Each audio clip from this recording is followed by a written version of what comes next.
Kumusta kayong lahat? Hiyori nga pala ng Wano Kuni Anime. Ito na fam ang pinakahihintay nating pagpapatuloy ng maalamat na laban sa pagitan ng pinakamalakas na individual sa mundo na si Im-sama laban sa reinkarnasyon ng war god Nidhogg na si Prince Loki ng Elbaf. Sana pala'y ilike niyong videong to at sana'y huwag niyong skip kahit yung maikling ads lang dahil sobrang laking tulong na nito sa akin at sa ating channel.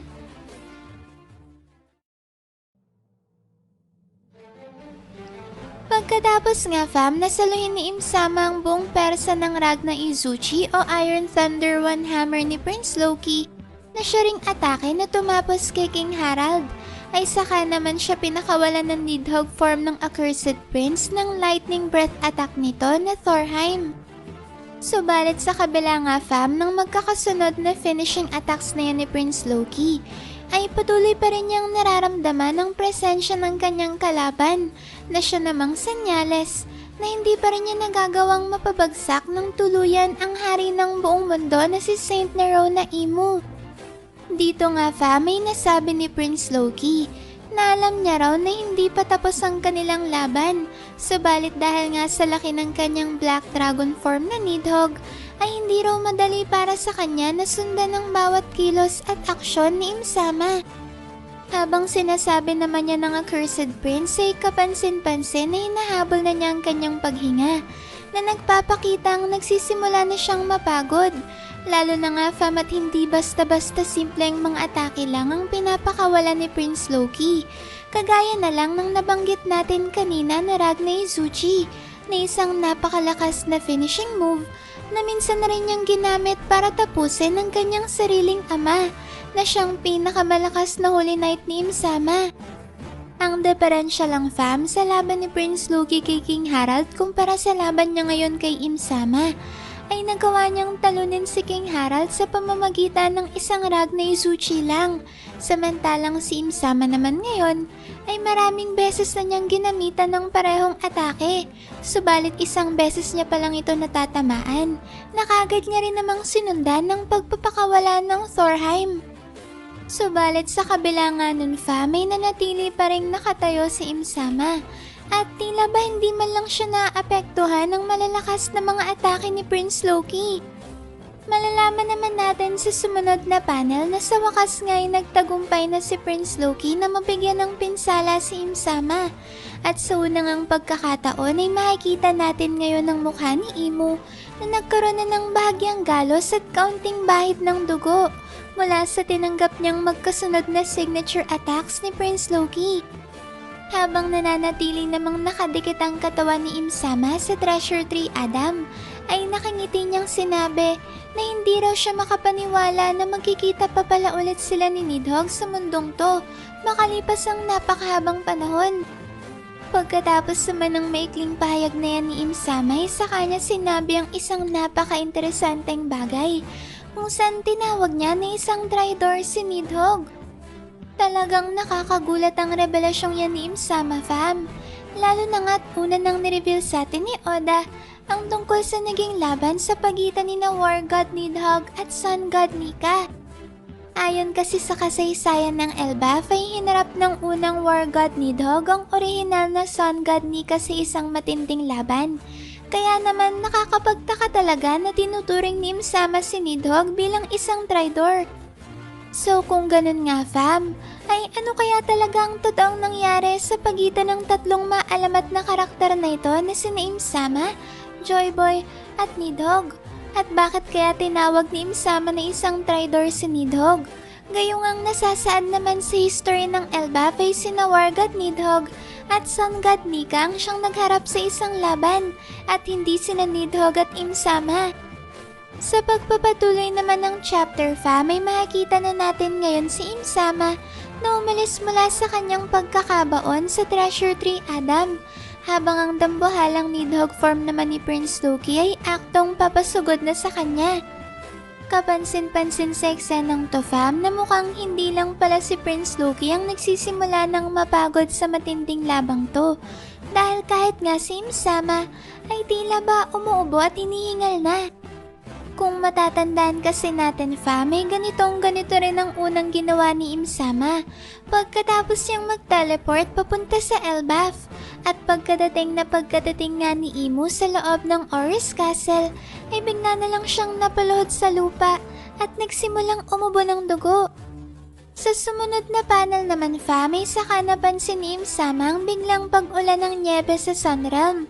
At dahil dito'y napagtanto ni Imsama na kaya pala bigla na lang nagsimulang umulan ng yelo ay dahil sa abilidad ni Ragnir, kung saan binanggit nito ng pagkikiskisan nga raw ng mga yelo ay nagre-resulta upang mabuo ang isang kidlat.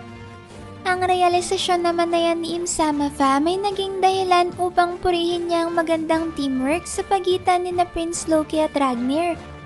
Pagkasabi niya ni Imsama saka naman niya kinausap si Ragnir at sinabing sa pagkakaalala niya raw ay huli niyang nakita si Ragnir na hinihintay ang karapat-dapat na magmamana ng kapangyarihan ni Nidhogg na siya rin namang kanyang magiging bagong master. Sinabi ni Imsama na dahil nga raw sa muling pagkikita nilang ito ni Ragnir ay bigla niya tuloy naalalang mga pinagsamahan nila ng orihinal na Nidhogg.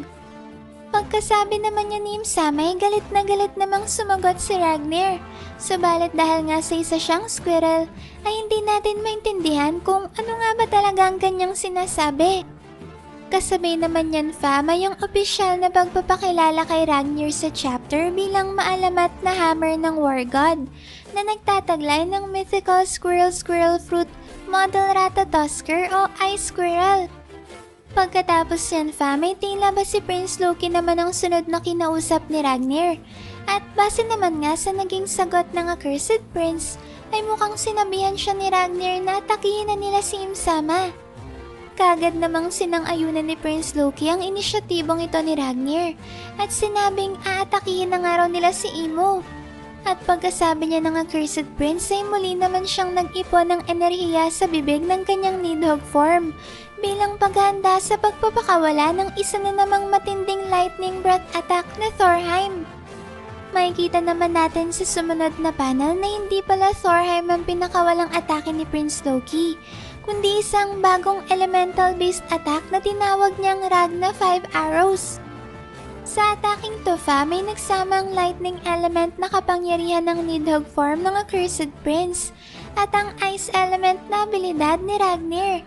At mula nga sa bunganga ng dambuhalang Black Dragon na Nidhogg ay kumawala ang dang malagatling gun na mga bala na naglalaman ng pinagsamang kapangyarihan ni na Ragnir at Prince Loki. Sa sumunod na panel naman may hindi nagsawalang kibo si Imsama at bago nga tuluyang tumama sa kanyang bago at pinagsamang malakas na atake ng Accursed Prince at ni Ragnir ay naghanda si Imu ng kanyang sariling matinding atake.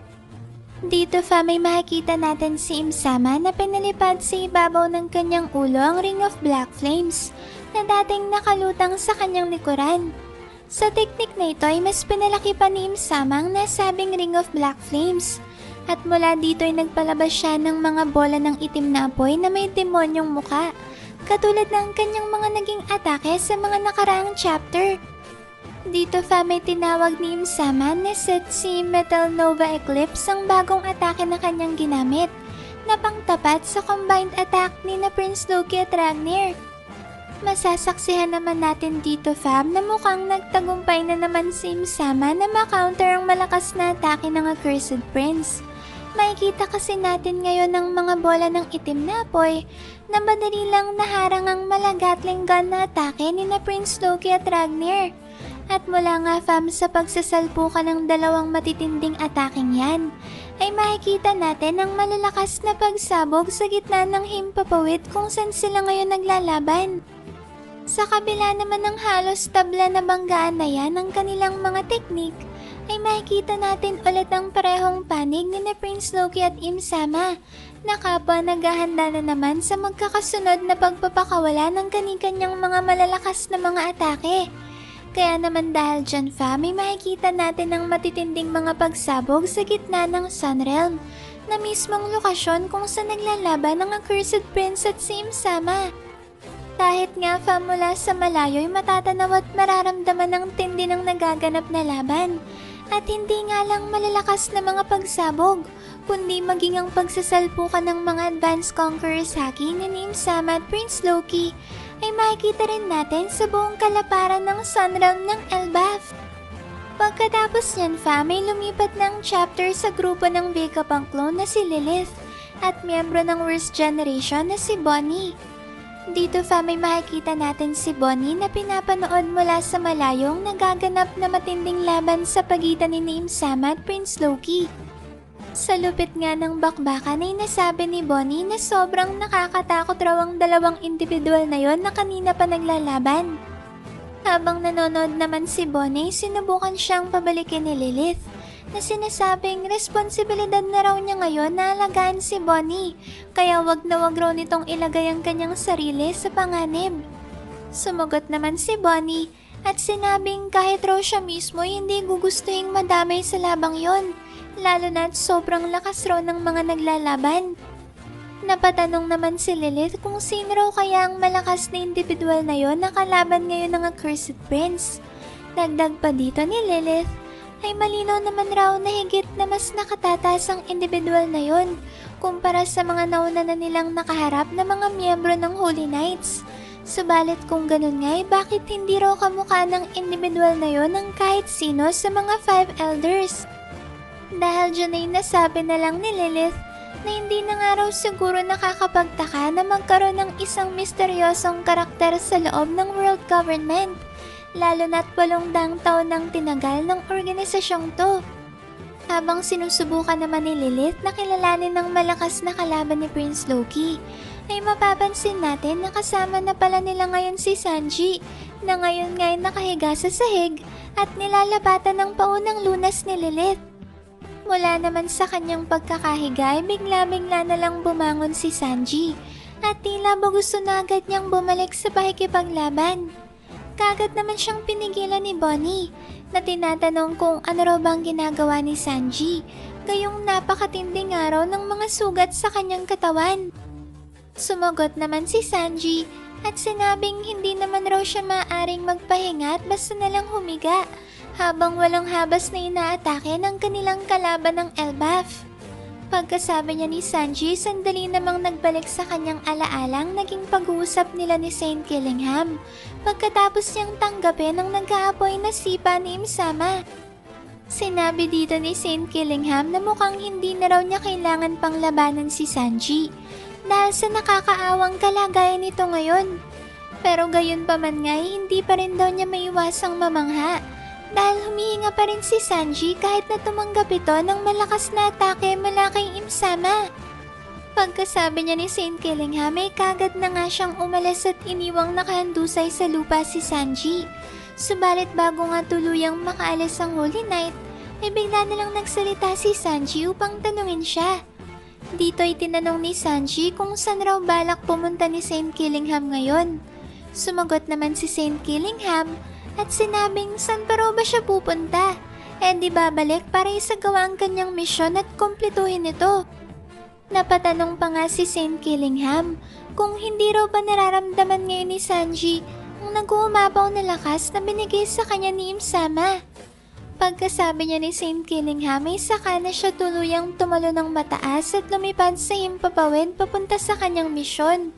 Sa tindi naman ng persa ng ginawang pagtalo ni Saint Killingham ay naggawa ng impact nito na mapatalsik ang nalulugmok na katawan ni Sanji. Dito na natapos ang maikling flashback at kagad na ring bumalik sa kasalukuyan ng chapter kung saan makikita natin si Sanji na papalis na sa kinaroroonan nila ni Lilith at Bonnie. Sinabi ni Sanji na intensyon pa rin daw pala ng mga Holy Knights na ituloy ang kanilang naudlot na plano na dukutin ng mga batang giants at dali ng mga to sa Holy Land upang gawing kanilang mga hostages. Nang sa gayon ay mapasunod ang buong Elbaf sa anumang ipag-uutos ng world government sa kanila. Dito may makikita natin si Sanji na bigla na lang lumipad sa himpapawid sa pamamagitan ng kanyang technique na skywalk at tuluyan na ngang iniwan sina Lilith at Bonnie.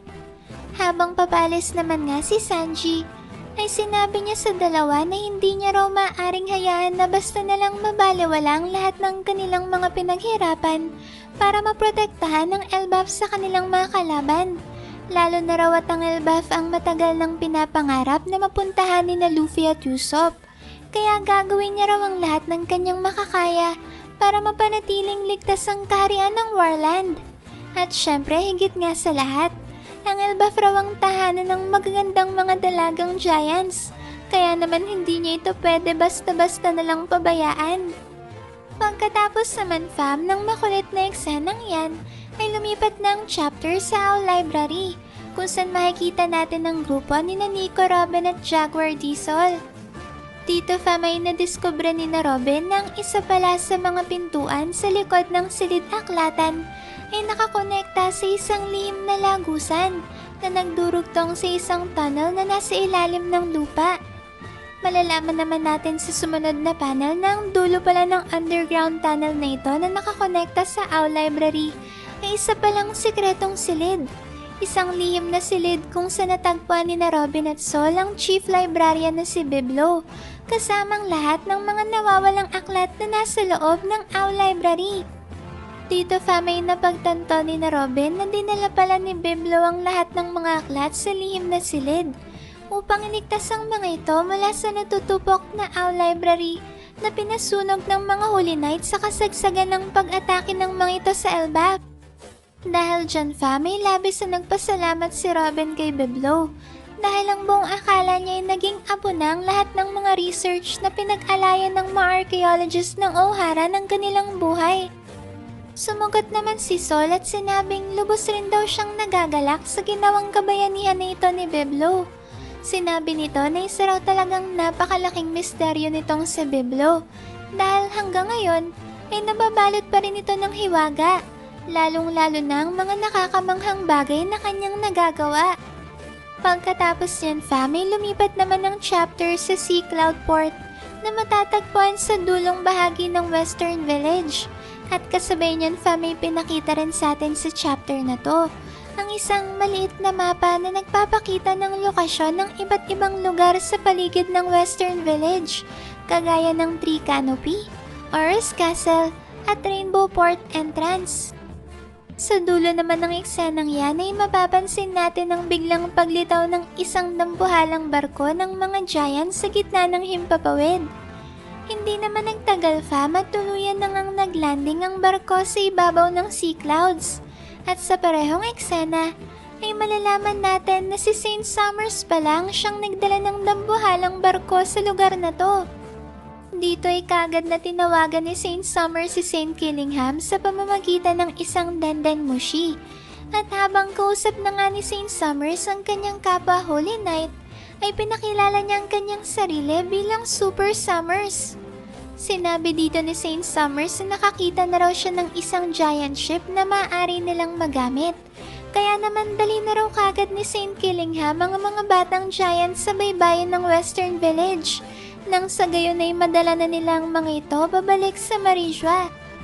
Sinabi ni Saint Summers na sa loob raw ng 5 minuto ay inaasahan niyang madadala na ni Saint Killingham ang mga batang giants sa lugar na kanilang pinagkasunduan para makumpleto na nila sa wakas ang kanilang misyon.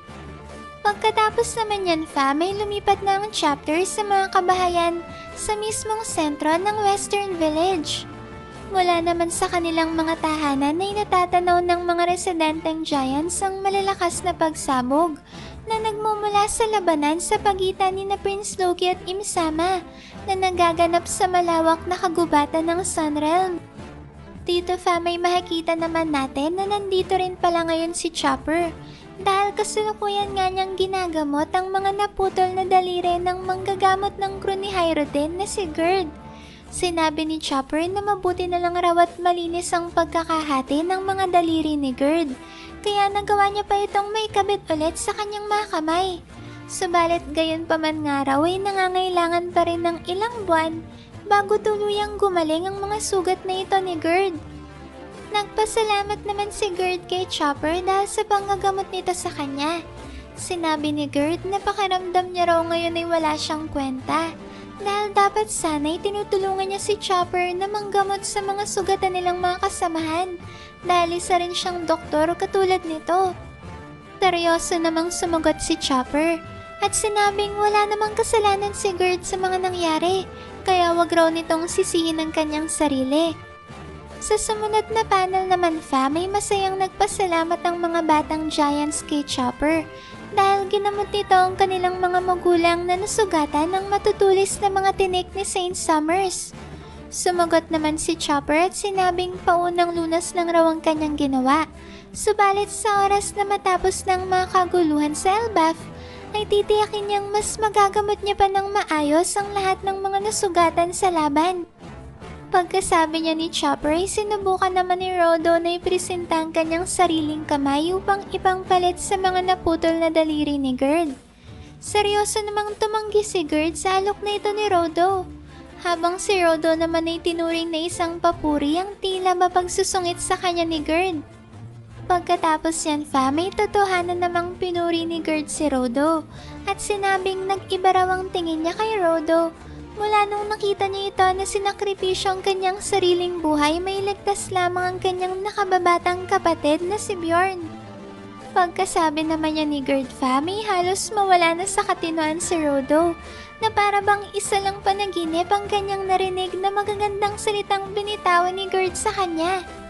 Kagad namang sinabihan ni Chopper si Rodo na wag itong masyadong ma-excite dahil baka raw bumukas ulit ang kanyang mga sugat. Sumagot naman si Rodo at sinabing hindi niya raw mapigilan ang kanyang sarili dahil high na raw siya ngayon kay Gerd. Pasimple namang sinabi ni Bjorn na mukhang nawala na rin agad ang respeto ni Gerd sa kanyang kuya dahil sa nakakayang kinikilos nito ngayon. Pagkatapos niyan may sunod namang pinakita sa chapter si Zoro kasama ang chef ng crew ni Hyrodin na si Goldberg, na ngayon ay kasalukuyang tumatakbo papunta sa port ng Western Village kung saan papunta na rin ngayon si Saint Summers. Malalaman natin dito na nakiusap pala si Zoro kay Goldberg na dalhin siya nito sa baybayin ng Western Village dahil mas mabilis raw silang makakarating doon kung sasakay siya rito. Sinabi ni Zoro na matatagalan raw siyang makarating doon kung ang sariling mga paa niya lang ang kanyang gagamitin. Kaya naisip niya raw na ang mas mahabang paa ni Goldberg na lang ang magdala sa kanya upang mapabilis ang kanilang paglalakbay. Sumagot naman si Goldberg at sinabing mabuting araw at sinama siya ni Zoro dahil siya lang ang natatanging miyembro ng New Giant Warrior Pirates na hindi nagtamo ng matinding pinsala. Bukod pa dyan ay nagpapasalamat nga raw si Goldberg kay Zoro at sa iba pang Straw Hat crew dahil tumutulong silang ipagtanggol ang buong Elbaf. Sumagot naman si Zoro at sinabing hindi naman raw kailangang magpasalamat sa kanya ni Goldberg dahil ang motto nga raw ng kanyang kapitan na si Luffy ay ang bansa ng aking kaibigan ay para ko na ring sariling tahanan. Sumagot naman ulit si Goldberg at sinabing kaya naman raw pala sumumpa ng katapatan kay Luffy ang kanyang kapitan na si Hyrodin. Pagkasabi niya ni Goldberg ay nagsimula namang magbulay-bulay si Zoro at dito ay inisip niya kung ano nga bang klase ng kapangyarihan meron ang kanilang bagong kalaban. Tinanong rin ni Zoro kung paano kaya ang itim na apoy na ginamit ng kanilang kalaban ay bigla-bigla na lang nag-transform bilang isang metal na katulad ng isang bala ng baril na nagagawa ring sumabog na parang isang bomba. Sinabi ni Zoro na kahit nga raw ang tinalo na nilang mga Holy Knights ay bigla na lang nagkaroon ng panibagong lakas na binigay sa kanila ng bagong dating na kalaban. Dahil nga dito ay naisip ni Zoro na siguradong sasama ang kanilang kalagayan sa oras na hindi nila kagad matalo ang kanilang mga kalaban. Pagkatapos naman yan may makikita na natin ngayon si Saint Summers na malapit nang makarating sa Western Village. At sa dulo nga ng eksenang yan, ay makikita nating sinagot na ni Saint Killingham ang tawag ni Saint Summers gamit ang Dandan Mushi. Nakakapagtaka lang dahil tila ba nanginginig ngayon ang tinig ni Saint Killingham na para bang nangyari ang isang bagay na kanyang kinakatakutan. Dito nga'y kinwento ni Saint Killingham kay Saint Summers na meron daw siyang nagawang isang malaking pagkakamali. Sinabi ni Saint Killingham na itong araw ay dahil bigla niyang nasamon ng maling nightmare monster. Sumagot naman si Saint Summers at tinanong kung ang tinutukoy raw ba ni Saint Killingham ay Sumagot naman ulit si Saint Killingham at kinumpirma ang iniisip ni Saint Summers. Sinabi niya na masyado raw siyang nadala ng kanyang emosyon, kaya bigla niyang nabigyan ng buhay ang kanyang pinakakinakatakutang bagay. Pagkasabi naman niya ni Saint Killingham ay kagad siyang tinawag na tanga ni Saint Summers at sinabing hindi raw talaga nag-iisip itong si Saint Killingham. Sinabi ni Saint Summers na bakit naman raw bibigyan ni Saint Killingham ng buhay ang halimaw na yun. Gayong lahat nga raw silang mga celestial dragons, ayun ang pinakakinakatakutan. Napatanong naman si Saint Summers at sinabing sana naman raw ay kaya pa rin kontrolin ni Saint Killingham ang halimaw na yun. Kinumpirma naman ito ni Saint Killingham at sinabing sa tingin niya raw ay kaya niya pa rin itong kontrolin dahil isa pa rin naman daw itong nightmare monster na binigyang buhay ng kanyang devil fruit ability. Sumagot naman si Saint Summers at sinabing ganun naman raw pala. Di magmadali na lang raw si Saint Killingham na madalang mga batang giants sa baybayin ng Western Village dahil naghihintay na dito ang kanilang barko. Sa dulo naman ng usapang yan, fam, ay biglang tinanong ni Saint Summers kung ano na raw bang nangyari kay Gangko. Sumagot naman si Saint Killingham at sinabing nung papunta raw siya sa Western Village ay nakita niya si Gangko, subalit mukhang wala na raw itong buhay. Napasigaw naman si Saint Summers dahil sa sobrang pagkagulat sa sinabing ito ni Saint Killingham. Subalit sa sunod na panel nga ay mabilis na ring nakamove on ang dalawa na para bang walang nangyari. Sinabi dito ni Saint Summers na gayon pa man nga raw ay kailangan na nilang magmadaling tapusin kagad ang kanilang misyon dahil hindi raw makakatagal ang totoong katawan ni Imsama sa labas ng Marizua. Dagdag pa ni Saint Summers, ang persa raw na kailangan nilang makuha at ang persa na kailangan nilang talunin ay parehong nasa Elbaf ngayon. Kaya naman kailangan nilang gawin ng lahat para hindi nila mabigo si Imsama. Sumang-ayon naman dito si Saint Killingham at sinabing gagawin raw nila kung anong inaasahan sa kanila ng The Great One. Pagkatapos naman yan, fam, ay bumalik na ang chapter sa mga kabahayan sa sentro ng Western Village, kung saan makikita natin nagulat ang mga residenteng giants nang bigla na lang nag-umpisa ang pagbugso ng ulan na para bang may malakas na bagyo ngayong nananalanta sa Elbaf. Sa lakas nga ng ulan ay mabilis na umakyat ang tubig at nagsimula ng bumaha hanggang sa loob ng mga tahanan ng mga giants.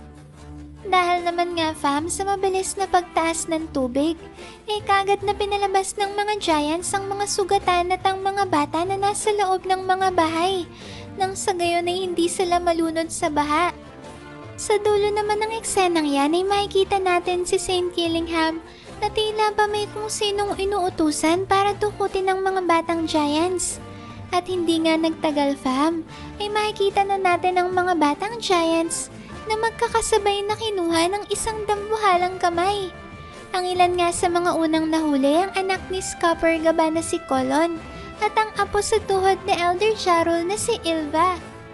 Wala namang nagawa ang mga residenteng giants para may ligtas ang mga bata dahil nga sa lakas at laki ng dambuhalang kamay. Kapansin-pansin dito, fam, na tila magawa sa tubig ang kung anumang nilalang na ito na dumukot sa mga bata. Dahil makikita nga natin na transparent ang katawan nito at para bang nalulunod sa ilalim ng tubig ang ilan sa mga bata na kanyang nahuli. Habang nagkakagulo naman nga ang mga residente ng Western Village dahil sa kakatuwang pangyayaring ito, ay makikita natin sa Saint Killingham na kasalukuyang lumilipad sa itaas ng kanilang mga kabahayan. Dito, fam, ay ipiniliwanag ni Saint Killingham na para sa kanilang araw na mga celestial dragons na nabubuhay sa tuktok ng red line na mas mataas pa sa mga ulap. Ang ideya ng bumabagsak na tubig mula sa kalangitan pababa sa kanilang mga ulunan ay isang lubang nakakatakot na bagay.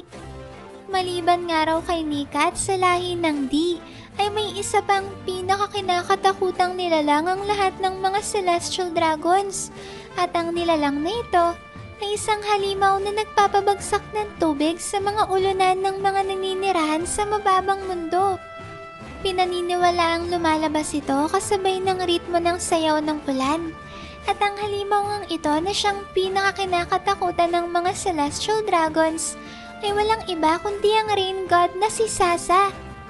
Habang sinasabi naman nga yan ni Saint Killingham fam, may makikita natin sa isang nakakamanghang double page ang isang napakalaking nightmare monster na mukhang isang dalaga na nakukubli ang mukha. May 4 na mga kamay at braso, at ang buong katawan nga nito ay gawa sa tubig. Dito fa may hawak-hawak ng nightmare monster version ni Sasa ang mga batang giants, habang patuloy nitong pinapaulanan ng buong Western Village, na ngayon ay nagmistulan ng isang karagatan dahil sa taas ng baha. Sa sumunod na panel naman ay inutusan ni Saint Killingham ang dambuhalang nightmare monster na dali ng mga bata sa baybayin ng Western Village. Dito ay sinabihan rin ni Saint Killingham si Saint Summers na matagumpay na raw niyang nahuli ang mga batang giants, kaya siguraduhin raw nito na handa na ang sasakyan nilang barko dahil papunta na sila doon ngayon. Sumagot naman si Saint Summers at sinabing handa na raw ang lahat at maaari na silang magsimulang maglayag sa oras na makarating na ang grupo ni Saint Killingham sa baybayin ng Western Village. Habang papunta naman sina Sora at Goldberg sa baybayin ay napansin ng mga ito ang kaguluhan na nangyayari ngayon sa Western Village. Kaya naman napatanong si Goldberg kung babalik raw ba sila doon ni Zoro. Habang nag-iisip naman si Zoro kung babalik pa ba sila ni Goldberg, ay bigla niyang nakita si Sanji na pupunta na ngayon sa Western Village. Kaya naman dahil nga dyan fa, may nagdesisyon si Zoro na ituloy na lang ang pagpunta nila sa baybayin. Sinabi ni Zoro kay Goldberg na hindi na raw nila kailangan pang bumalik sa Western Village dahil meron na raw magkaayos ng sitwasyon doon. Pagkasabi niya ni Zoro ay saka naman niya sinagawan si Sanji at sinabing siguraduhin daw nito na may pagtatanggol niya ang mga giants sa Western Village.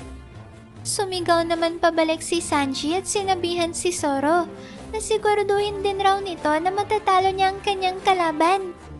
Grabe fam, mukhang ang final match-up pala ni Zoro ay si Saint Summers, habang si Sanji naman ay muling makakaharap si Saint Killingham.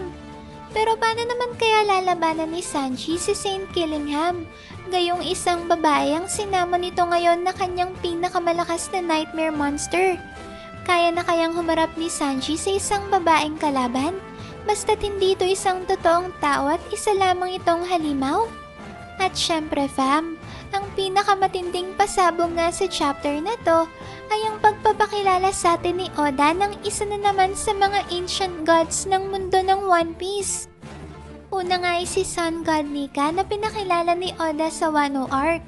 Pangalawa ay si War God Nidhogg na kakapakilala lang ni Oda sa kasalukuyang Elbaf Arc.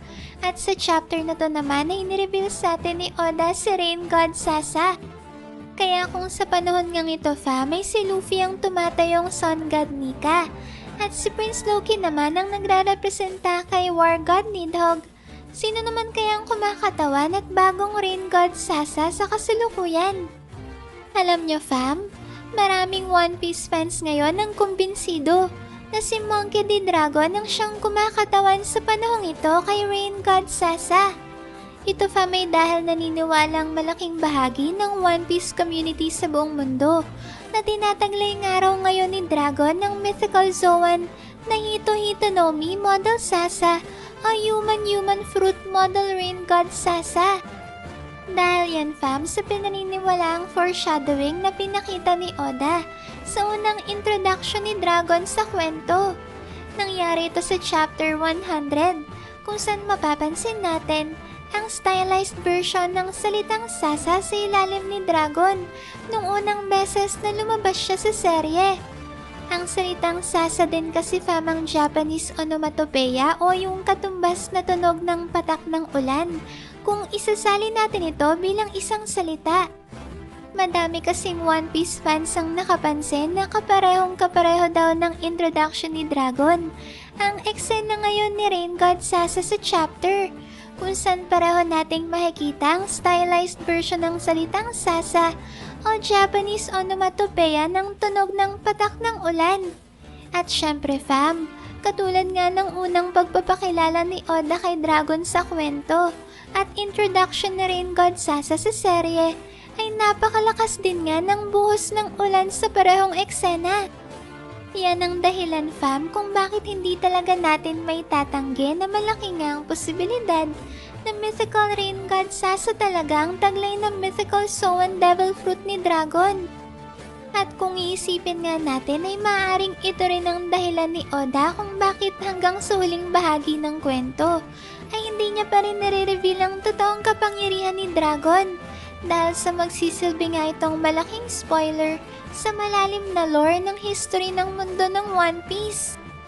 Hindi rin talaga imposibleng mythical rain god Sasa nga ang totoong devil fruit ni Dragon. Lalo na't kapansin-pansin talaga na para bang palagi na lang bumabagyo sa eksena sa tuwing pinapakita ni Oda si Dragon sa kwento. Grabe fam no? Hindi na tuloy ako makapaghintay na ipamalas ni Dragon ang kanyang totoong lakas. At mas astig siguro kung mismong si Imsama ba ang kanyang makakalaban. Kayo na lang fam ang bahalang mag-comment dyan sa baba kung ano pang masasabi nyo sa napakalupit na chapter na to. At kung sang-ayon din ba kayo na mythical rain god Sasa nga talaga ang taglay na devil fruit ni Dragon. Maraming salamat fam sa solid at walang sawa ninyong pagsuporta sa akin at sa ating channel. Sana'y palagi kayong ligtas at nasa mabuting kalagayan. Mag-iingat kayo palagi. See you on our next video and stay good fam!